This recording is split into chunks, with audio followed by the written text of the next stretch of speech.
Hey guys, welcome to part two of the kind of building the atomic, the atomic, I'm just going to call it that, the atomic mini-itx gaming case. Now, where I left off was I just stuck the board in, and then I had to go make a coffee / eat some breakfast. I'm just going to screw in the board. I always like to screw in the board before I kind of do anything else, just in case I accidentally like knock the board around. I want it to be secure.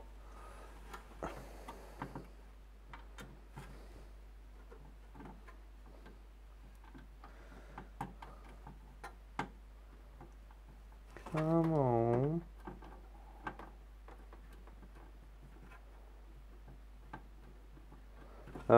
I usually do these up kind of finger tight, just because I know that I might have to take the board out again. Again, this is a personal preference. I mean, I've already noticed something that's going to probably drive me nuts. I don't quite understand it. There we go. This is just taking off these blanking plates on the rear of the case.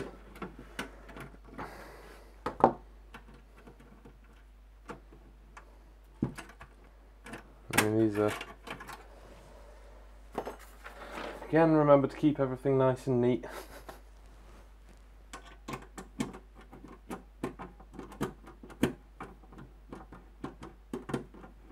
This is one thing that I always hate with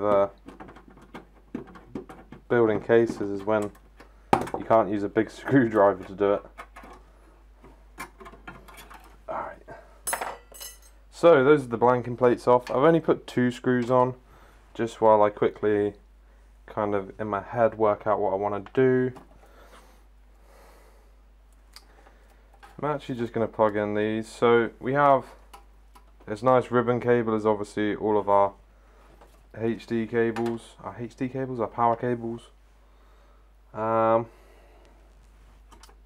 Regarding this, I think I'm actually going to run these cables in before I install anything, just because I'm going to hide them behind the back of the power supply. I think is the best shout for this case. The HD audio,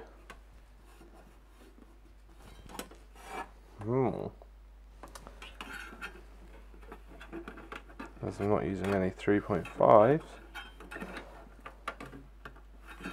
No, let's not do that. Yeah, I'm just going to plug this in. I'll plug that in if it's the right one. HD audio.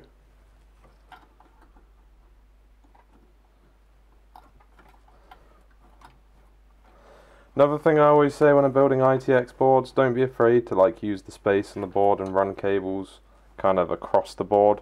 As long as they're not in the way of any fans, it's not going to break the board or anything. Regarding these USB cables though, they are going to annoy me. Just going to plug in this fan header as well.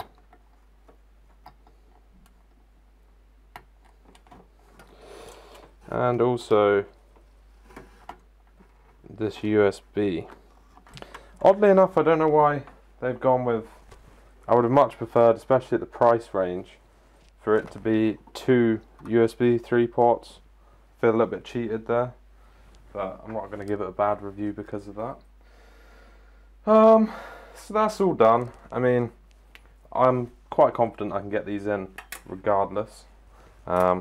So I'm actually just going to drop the power supply in now and kind of hope for the best.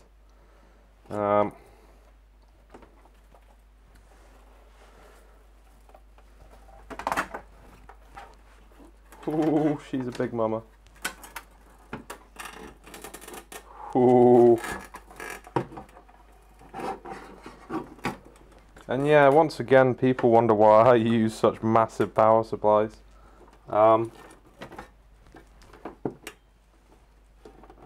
It's for so many reasons. That's actually in. So just gonna screw this in. Do.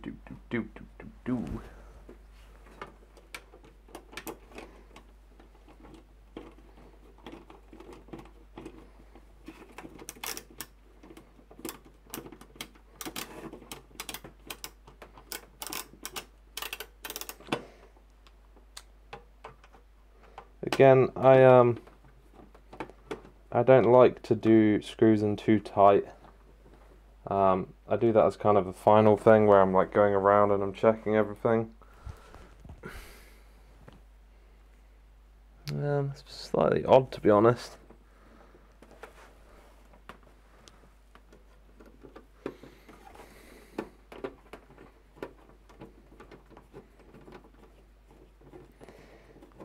And again, what I'm doing now is I'm just kind of holding the power supply in position. I'm actually just going to plug this in. Although, funnily enough, I've done it the wrong way. Can I get any more out of this cable? There we go. Alright. So, at this point of the build, you're kind of wondering where the fuck we go from here. Now, I don't like to put in the GPU until like right at the end. Obviously we have a lot of cables. I mean, I'm not fucking about, we have a lot of cables here. So, obviously a modular power supply would probably be your best shout for a case like this. But, I'm not really one to care, if I'm honest.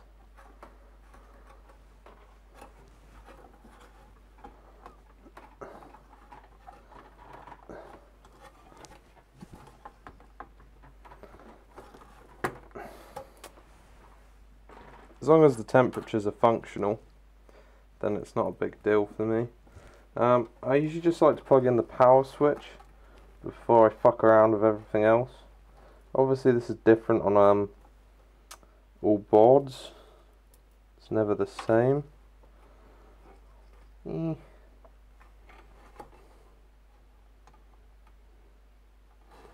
I'm envious of people with small hands.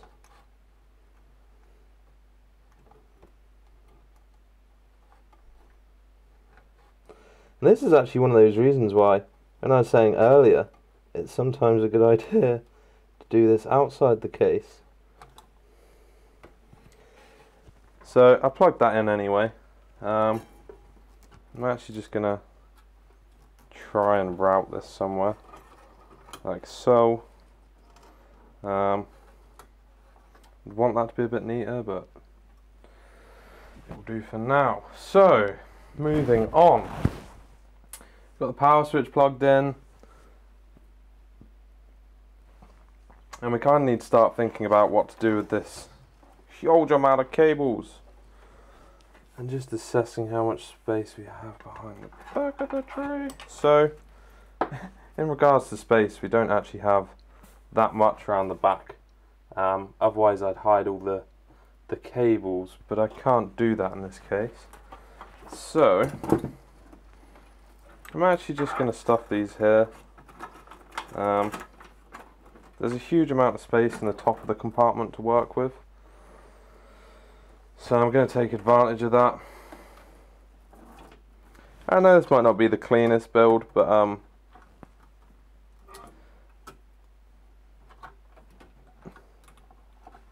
I try to not go too OCD on it for the sake of, you know, there are probably some readers who this might be the first PC that they're ever building. So I don't want to talk in another language. I just want to build the case and show you that you can do a build in it. Now, the big problem I'm actually having at the moment, now that our power's in, is let's just dump this in.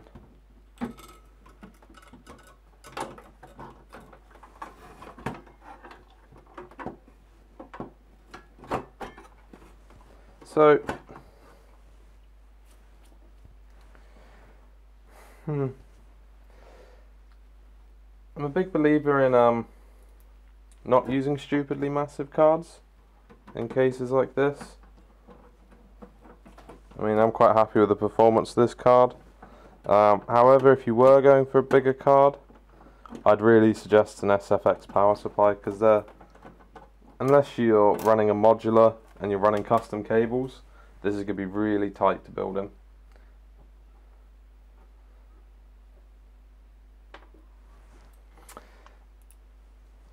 However, just plugging in these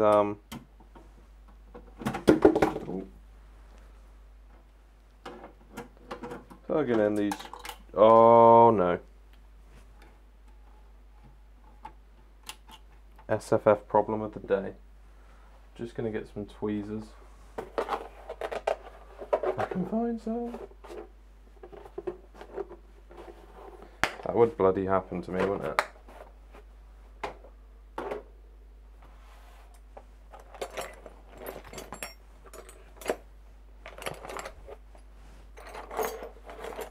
Or I could use a big old electric magnet and do the one thing that they say that you should never do. So, once more, let's get this in.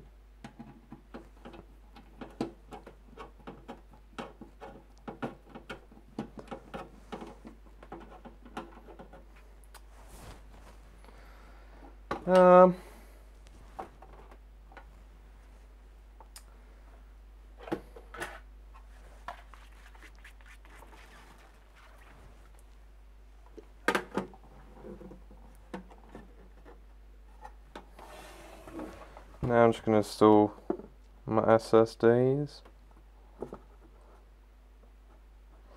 I actually like that they've put washers on one side. It's just kind of working out which screws it is.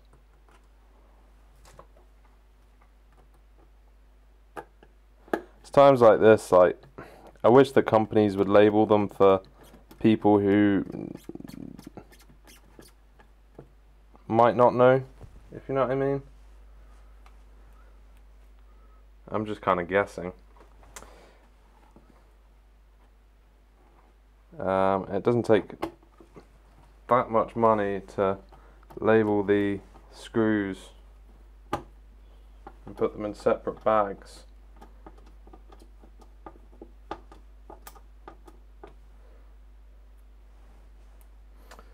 And it is worth noting that actually looking at this, the top panel does come off. So if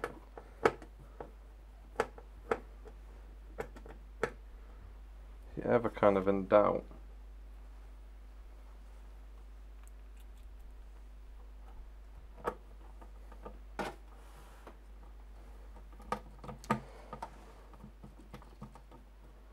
now there's it in. But I know a problem that I've already run into, and that's that plugging these in is not going to be fun. Not going to be fun at all. I should have probably plugged them in beforehand. But no big deal.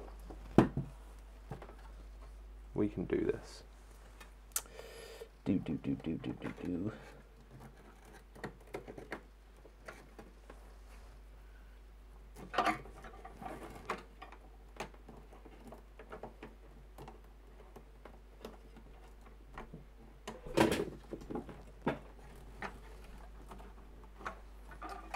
Bloody dick.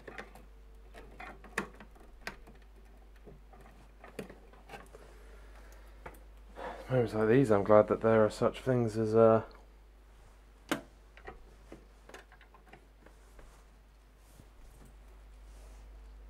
fucking fire-headed.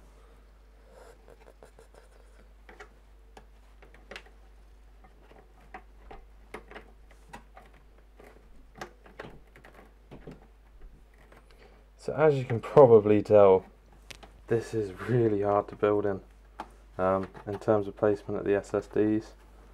I did quite like it at first, but I'm growing to hate it. However, that's just because I was a noob, and I completely forgot to kind of do that beforehand. So So I'm just going to kind of hide that there. And just plug this in. Now this does have a window, so I feel a bit bad that I've completely made a mockery out of this build, and I'm just stuffing cables wherever I can find the space to put them. If I was a bit more pressed for time, sorry, if I had a bit more time, I'd really like to take my time about building in these cases, but you know, from a functional point of view it's fine, especially with such a big power supply. And I'm just going to shove all of these cables down here, like so. Hide them all away. I'm actually just going to grab a little cable tie and just do these up here.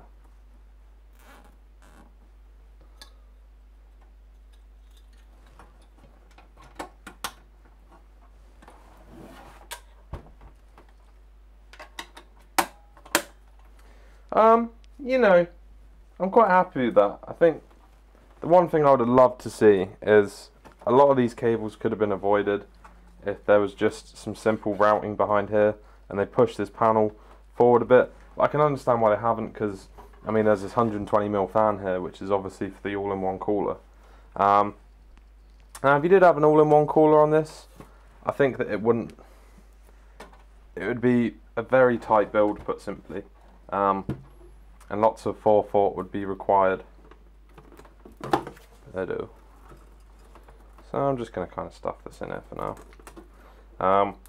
This also helps later on in our benchmarks, because it gives a better indication of the temperatures.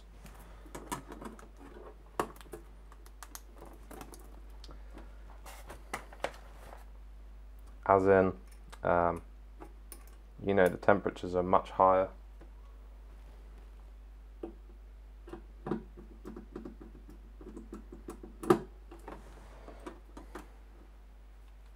So I'm actually just going to tidy this up, and then I think I'll move on to testing it and doing my written review. However, I hope you've enjoyed kind of this little, it's a bonus. I mean, it's not like I get paid for this, but I do try and help out the people who maybe read my articles as much as possible, even if you probably think that I'm a derp for building in the way I do. You know, everyone's entitled to their own opinion. However, if you found it helpful, if you're kind of someone who's new to building and you've seen some of the mistakes I've already made, then feel free to kind of comment and, you know, talk about it. It's fine. I hope you enjoyed the video, and obviously keep an eye out for part, it would be 4, because obviously we had an unboxing, which talks about the performance aspect of it and what I think of it. Thanks for watching the video, guys.